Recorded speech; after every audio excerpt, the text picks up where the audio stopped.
আসসালামু আলাইকুম, কেমন আছেন? আশা করি ভালো আছেন। আপনারা যখন নতুন সৌদি আরবে আসবেন তখন মনে করে বর্ডার নাম্বারটা বাইর করে নেবেন। আগে আমাদেরকে বর্ডার নাম্বারটা হাতে পাসপোর্টে লিখে দিত, এখন ই পাসপোর্ট এবং ই ভিসার কারণে এটা এখন অনলাইনে হয়ে যায়, এখন হাতে লেখা দেয় না। এখন আমি আপনাদেরকে শিখাই দিব কিভাবে বর্ডার নাম্বার আপনারা অনলাইন থেকে বাইর করবেন। তো চলেন তাহলে স্ক্রিনে দেখাই।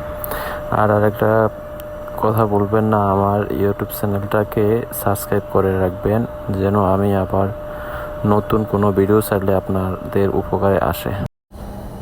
আপনাদের যে কোনো একটা ব্রাউজার ওপেন করলেই চলবে, বুঝছেন? যদি ক্রোম ব্রাউজার না হলে সাফারি আইফোনের। তো আমি যেভাবে করতেছি আপনারাও সেম ওইভাবেই ঢুকেন ভিতরে। তো এই যে এখানে নিচেরটা দিয়ে দিবেন, নিচে যেখানে দেখা যেতেছে এখানে। তো এখানে ভিসা নাম্বার আর হচ্ছে হলো ভিসা ইস্যু ডেট, আপনাদের ওই যে ভিসা যেদিন লাগছে ওই দিনের নাম্বারটা। এই যে উপরে এটা ভিসা নাম্বার, নিচেরটা হচ্ছে ইস্যু ডেট। আর আপনারা জেনারেল করে নেবেন, হিজরি করলে আরবিটা আসবে, জেনারেল করে দিলে ইংলিশটা আসবে। ডেট যে তারিখে ইস্যু ডেট হয়েছে ওই তারিখটা দেখা দেবে।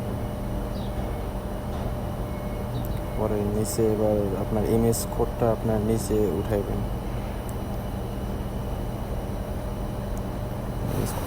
আশা করি বুঝে গেছেন কিভাবে বর্ডার নাম্বার বের করতে হয়। যদি আপনারা না বুঝে থাকেন তাহলে আমার ইনস্টাগ্রাম অ্যাকাউন্টে আপনারা মেসেজ করবেন, আশা করি আমি রিপ্লাই করব এবং আমি সব কিছু ঠিক করে দেব।